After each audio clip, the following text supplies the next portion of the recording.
be in the studio with us whenever we're sharing our verses for the first time when we first hear. I'll be in there fangirl.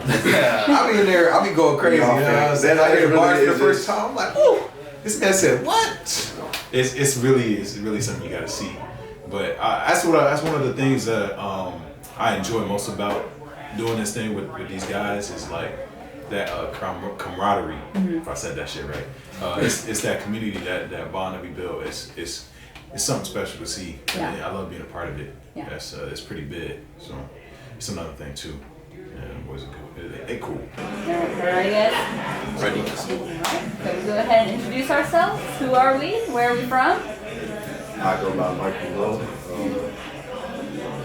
1/4 of Rill Spill, the big brother of the group. He's the best rapper in the group too, just so y'all put that out there. Mikey Mo. Just for the moment, I'll let that go. Originally from Kansas City, Missouri, but right now located in Brevard County, Florida, about an hour away from here. Zoya Jerobi, born in Turks and Caicos Island, Grand Turk to be exact. Grew up in Brevard County, Florida. They said, about an hour away, we out here. And it's your boy Elemental, born in Brooklyn, raised in Jersey. Texas tried to change me, and I ended up in Florida. That's my story. Sticking to it. It's a bar. Hey, you know what I'm saying? The dome. And who are we as a total? We are +1. Shout out to our brother Brown Boy. He on the West Coast right now, but we are known as Rill Spill. We from Florida. That's RILL SPILL. So we are from the 321. Yes, sir. And how long has Rill Spill been around? 2017. 6. Yeah, like 5-6 years now. Yeah. This year as a group, you know, we just homies, we just like rapping together, like, oh, let's like build a rap group. I don't know. We probably didn't take it as serious in the beginning just because we didn't know how good we actually were. But then once we realized, like, we did our first few shows, we did our first few songs together, it was like, oh, now we can definitely do something. The chemistry was there, man. South of the East Side is on the way. First project. And how did you guys come together? That's a kind of complicated story. You guys have all kind of Turks Caicos, we got Missouri. Missouri, From the like, same spot. So I moved to Florida in 2009 in high school, my junior year to be exact. And that's where I met him at. So we've been boys since then. And my boy Mental, him and the other homie, shout out Brown Boy again, they were boys. They, you know what I'm saying, went to school and stuff together on their side. And then I think we met with one of the homies in 2014. And through there we met Mental. And we just been boys ever since. And that's how it started out at first, just homies just kicking it. And a lot of times we just hoop together. That was mainly our thing because we all play ball too. Word. So we always would just link up and hoop. And then it led to like us kind of like kicking it, hanging out together and stuff. Grew a bond, grew a dope friendship, brotherhood. And then after that, you know, we kind of figured out that we was doing music because me and him was doing it kind of like as a two-man at first. Because I've been rapping since I first came out here, like kind of like freestyling and trying to perfect my craft before I actually started like recording music. And he was kind of in the same concept, so he kind of just like did this thing where it was like, we just gonna, let's kind of do a two-man and kind of come up together. And then we found out they rap, at the end of the process. So then we kind of tried it out and was like, fuck it, we're gonna do it together. Tried it out and it just worked. But I think the chemistry from us being boys beforehand, before the music even came about, kind of helped us grow the chemistry with our music because we knew each other, we understood each other as individuals. We had, we knew each other's taste in music. We knew what we all brought to the table from a creative standpoint, from our background stories in life, and just we all kind of got similar mindsets and similar music tastes in general. So it kind of just made it work, and then we just had like a natural chemistry after that. It's been our bread and butter ever since. Match made in heaven. yeah. Very nice, very nice. And so, we're here at Frozen Fest. Could you guys describe your sound as if you were describing it to someone who's never heard music, period? Wow. That's a good. I thought you were about to say someone who never listened to rap or something like that. Hip hop. There you go, no questions. Sheesh. SAT question. Word. Like, how many words are we allotted? I would say, so someone who has never listened to music before, if you want something to energize your soul, make you feel real good and jump around, but also it's thought provoking at the same time. Like, you can really turn up and have a good time to it, but also you can think about it after the fact, like, oh man, he said this. Just real feel good music, like I said, make you feel real good in your soul. We're a versatile group, so we got some slow jams, we got hype music, we got some smooth tunes, so it's just whatever you need, we got that. And is there a message behind that music?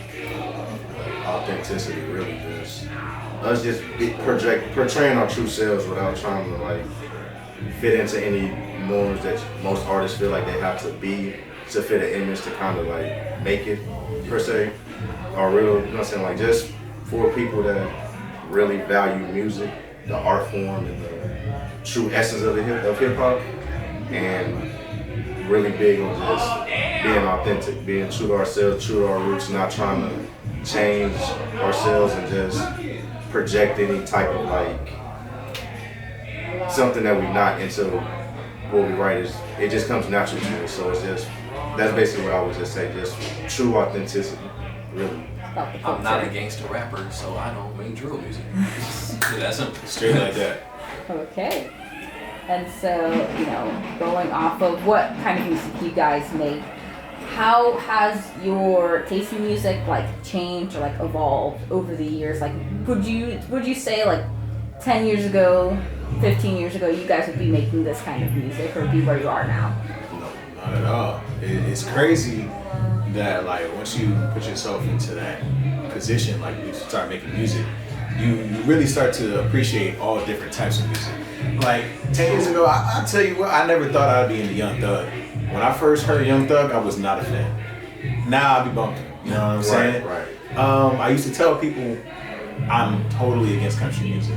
I can no longer say that. You know what I'm saying? So it really just, come on now, Blake Shelton, that's my guy. But it's really that's the importance of music. Like, there's a message in all of it, and there's always something in there for everybody. Whether you listen to the lyrics, the beat, whether you just like the vibe it gives you, like that's what making music has done for me, and that's what listening to music has also done for me too. It's cool, man. Everybody should do it. You just learn to draw inspiration from everything, you know. Like as a creative, you just listen to music different as a creative than like as a person that's just a fan of music. So now you can hear anything that may not be your particular vibe originally, and now you can just hear influence from it. It's like, oh, I can take something from here and incorporate it in this. So now you appreciate it. Like you said, you appreciate it a little different. Yeah, it's facts. Versatility is it's like a key thing to us, man, which goes back to like our music taste being so evolved. Is I've always listened to different genres. Like, you go through my playlist and just put it on shuffle. You know, you would have some punk rock in there, you have some old school R&B. That they might go from Isaiah the Rashad to like Genevieve to Burna Boy to Charlotte Day Wilson. So y'all don't know who that is right there. So that's what I just found out about. That's a gem right there. But with us, it's just like, if like music is music. Like, I don't think there's like a genre like, oh, you're supposed to like this or not like this. If it make you feel a certain type of way, or if you like it, or if it's a beautiful song. Look, people don't know this about it. One of my favorite songs ever, like across any genre, is this song called Wonderwall by this group. No, Wonderwall. By Oasis. Fire. Like, one of the best songs I've ever heard in my life, but nobody would ever expect that.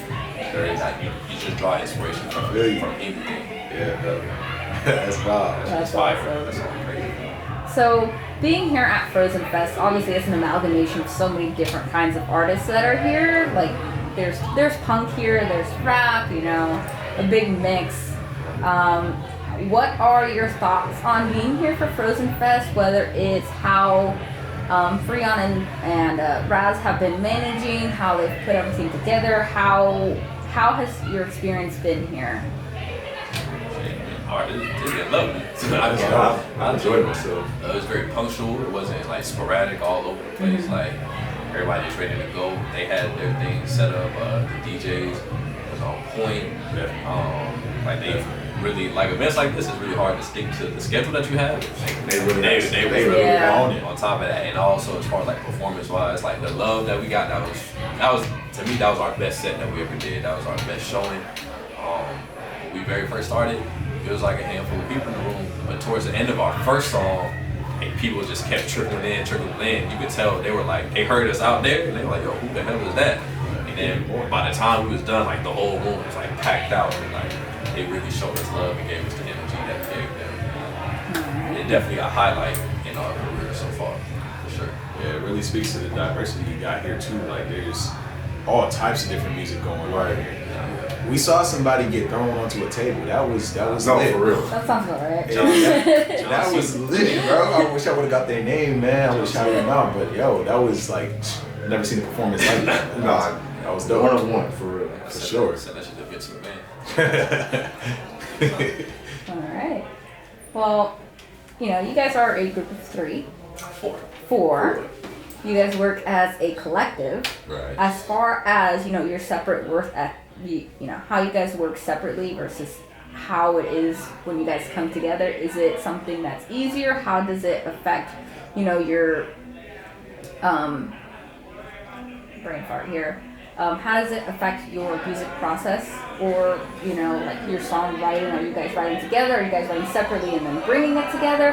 How is it when you guys go to the studio?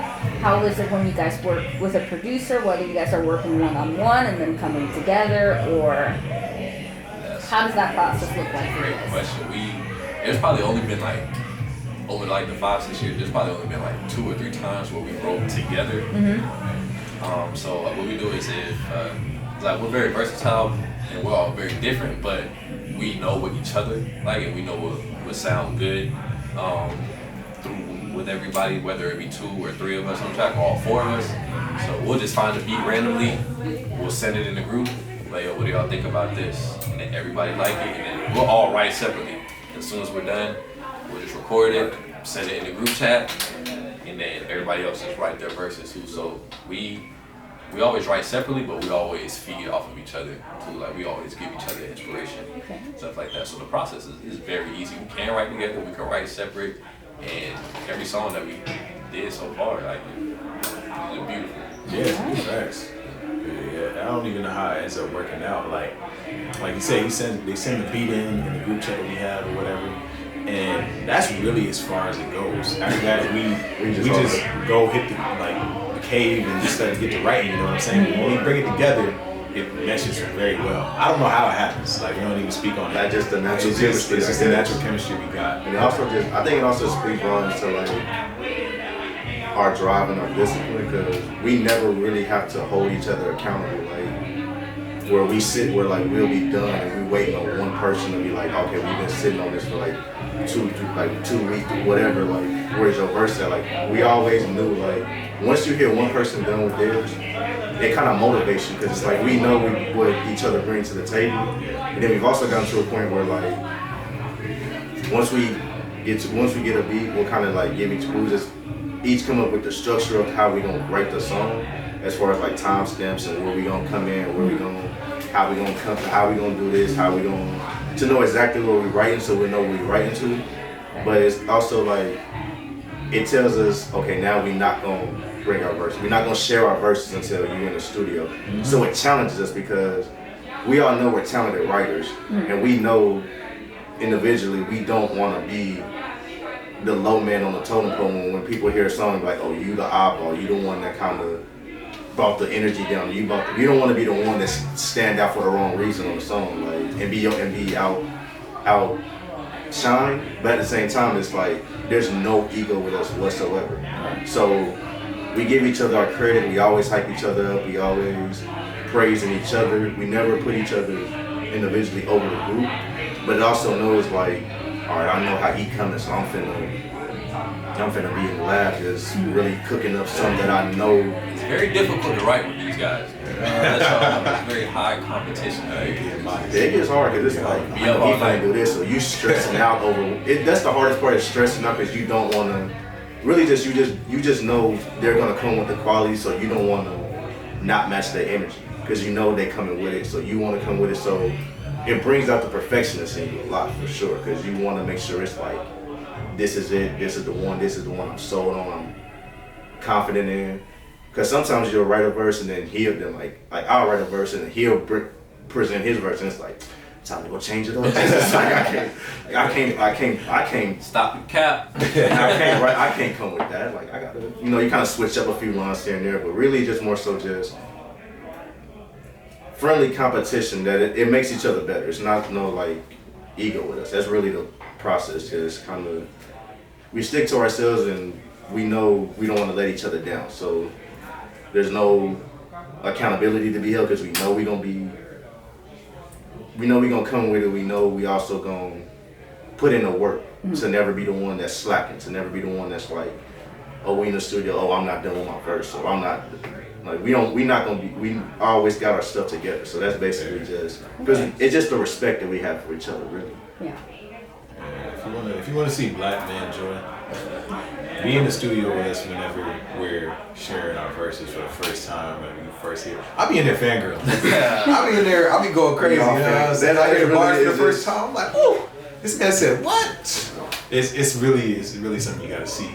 But that's one of the things that I enjoy most about doing this thing with these guys is like that camaraderie. If I said that shit right, it's that community, that bond that we build. It's something special to see. Yeah. I love being a part of it. Yeah. It's pretty big. So it's another thing too.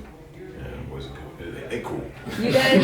You guys sound like a family. Yeah, definitely That's a really family. what it is. We are. So as a family, and with the three of you that are here, obviously number 4 is missing. Right.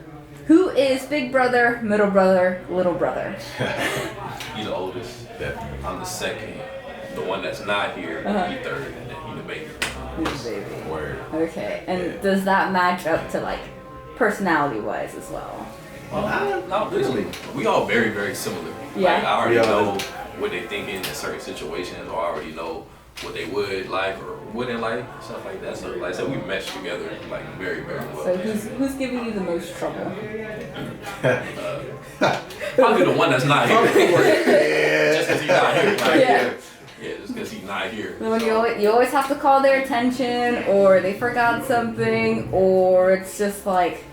I say the one thing with us is just it's funny because it's like, say like when we lived in our old county, when we all lived in the same county, we could be like, we lived the farthest away, but and we would have to travel to their side of town, and we would always beat them wherever we went. It's like the oddest thing. It's like, I don't. Like 10 minutes, so like 35 minutes. Yeah, somehow we get there and they're like, oh yeah, we come in 20 minutes. Oh wow. Yeah, I can't play. But outside of that, it's like, it's pretty chill, really. Like, it's really not. I'm always late. I don't know what it is, man. They be joking about it all the time, you know what I'm saying?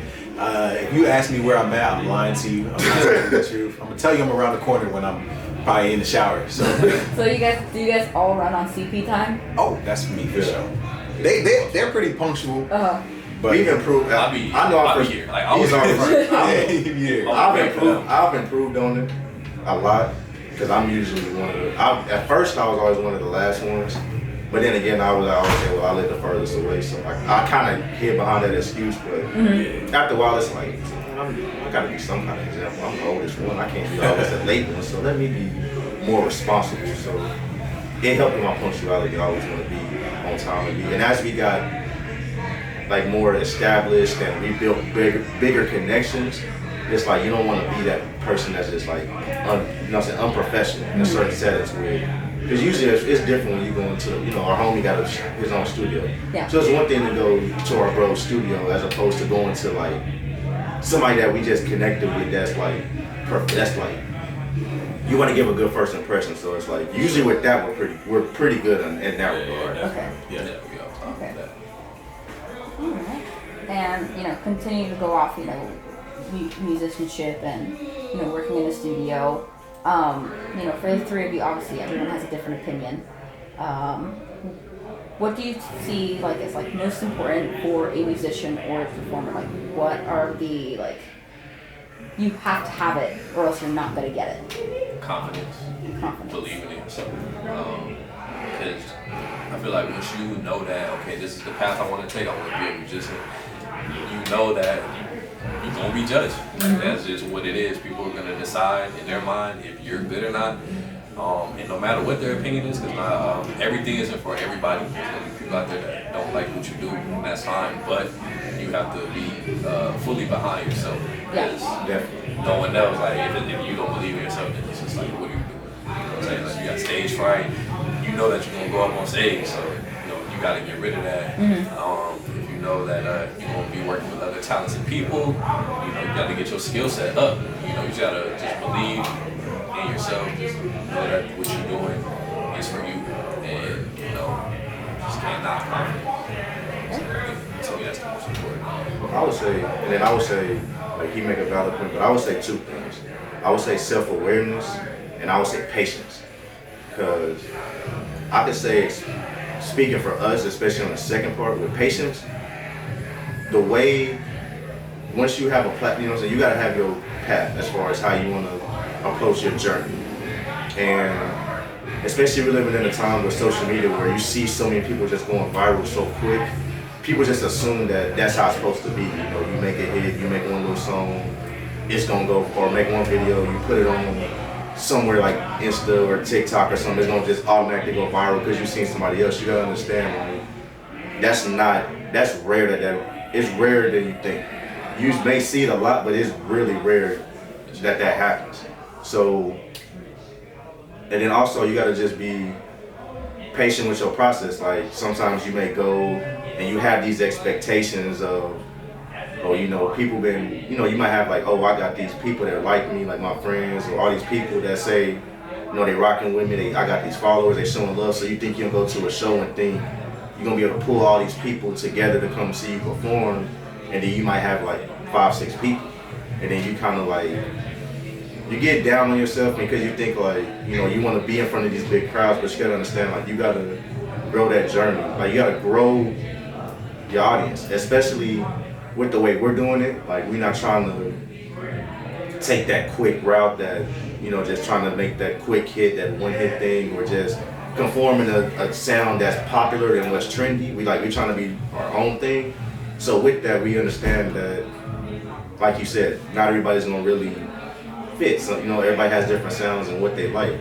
So you just gotta focus on the people that rock with you and build that core instead of focusing on the numbers. And understand it's gonna be a slower, harder journey because you're doing it in an authentic way instead of trying to, go buy some followers or go pay all these people to play your stuff instead of like earning it off of merit, or switching your whole style up to something that's not you to go fit in just to fit in with a trend and catch a wave that's going on right now because you think that's going to be your easiest way to get attention as opposed to just staying true to yourself. And that's where I say the self-awareness coming in, because you got to really know who you are and be comfortable with who you are, because if not, you can get lost in this trying to fit into something that you're not, because there's so many different people coming in and you hear everybody that sounds the same and you see the success that they're getting, so you think that's what you got to be. And a lot of times, the people that are successful that are doing that, the ones that are successful is because that's who they are. You know what I'm saying? Like, you can hear like the trap music, like Lil Baby and all them, but you understand they're really from that.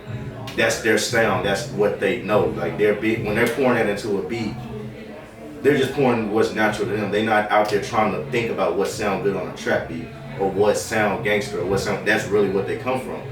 Or, you know what I'm saying, like Uzi with his sound. Like, these people with these different sounds, that's who they are. And it may just coincide with what's the current wave at the time, but they're aware with themselves, they'll never change up who they are for nothing, regardless of what's the new thing, what's the popping thing at the time. So you just gotta be self-aware with yourself, because that's what's gonna make people accept you and respect you even more if you're doing it your way. Because it feels better when you get that, when somebody comes to you and tell you, like, you're doing it the right way, and I like what you're doing, like, I like, you know what I'm saying, I like what you bring to the table, like, your sound is different, you got a vibe I've never heard before, and I can tell it's genuine.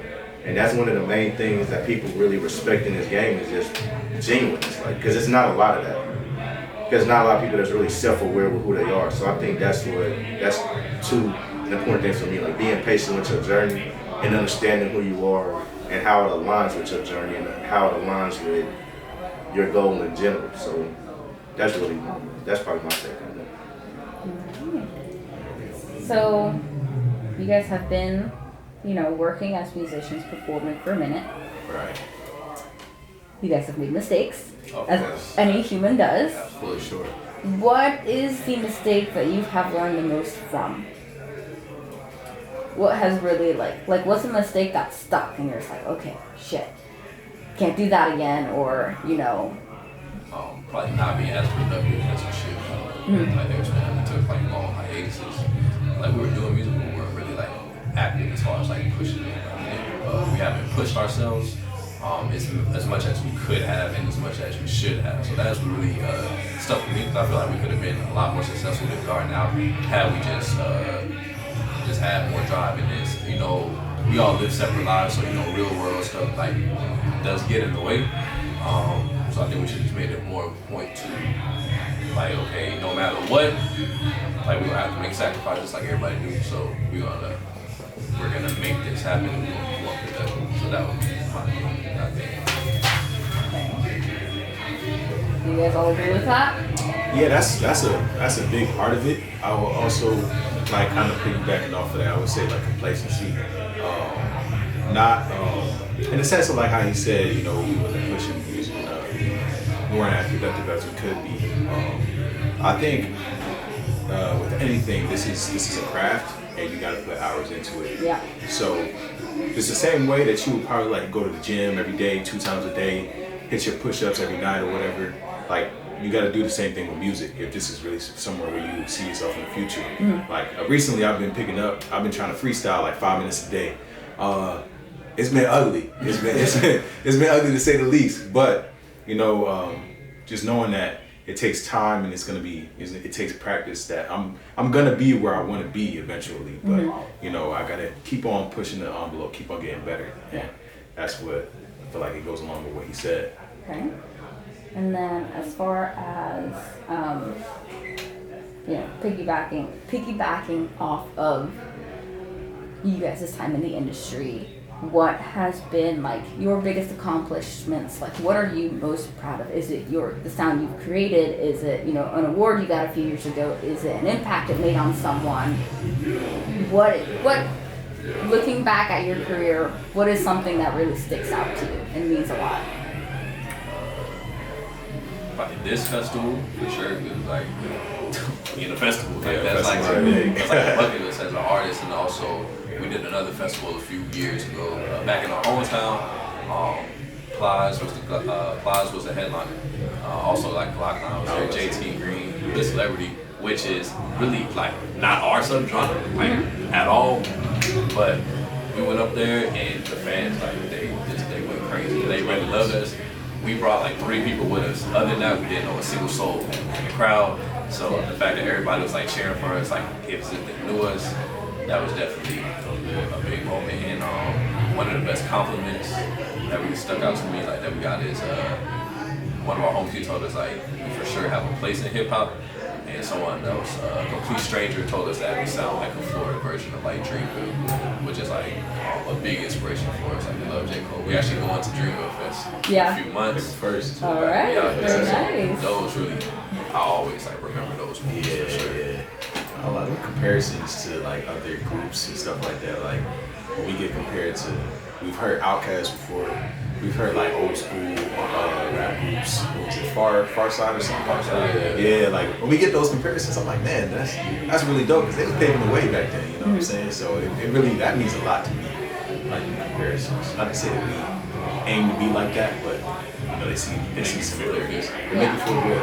Yeah, for sure. I would just say as far as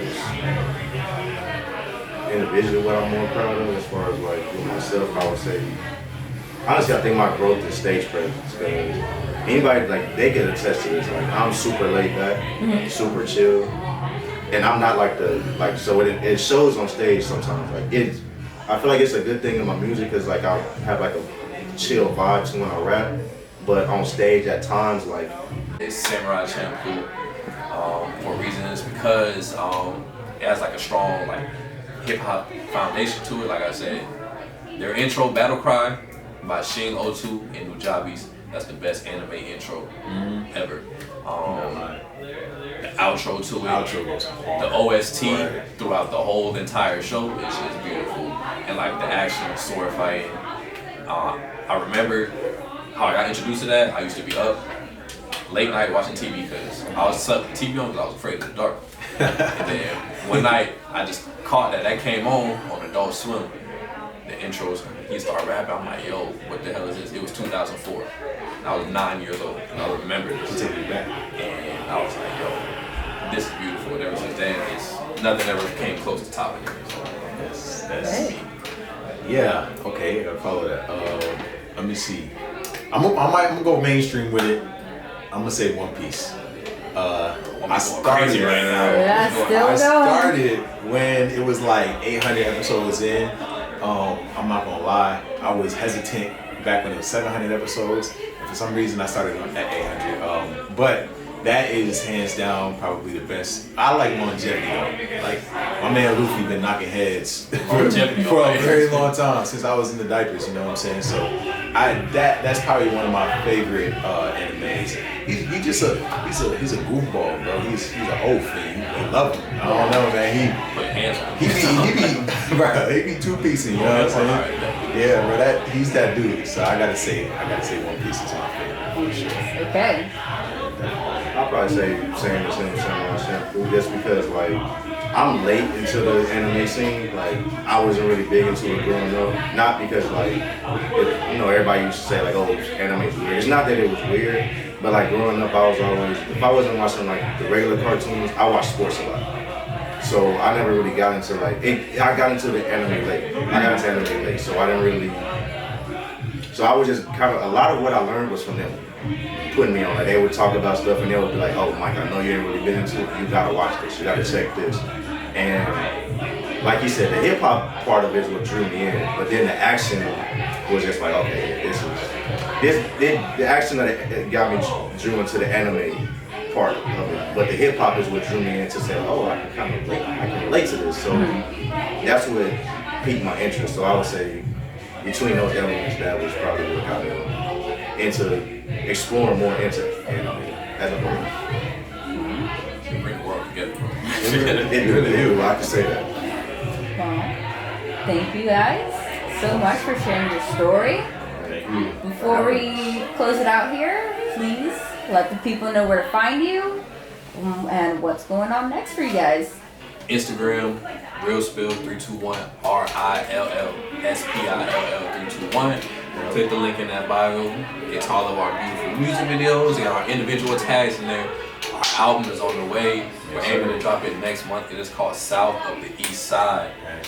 Pretty much just the origin story, just let them know, the things that go on south of the East Side, which is Florida.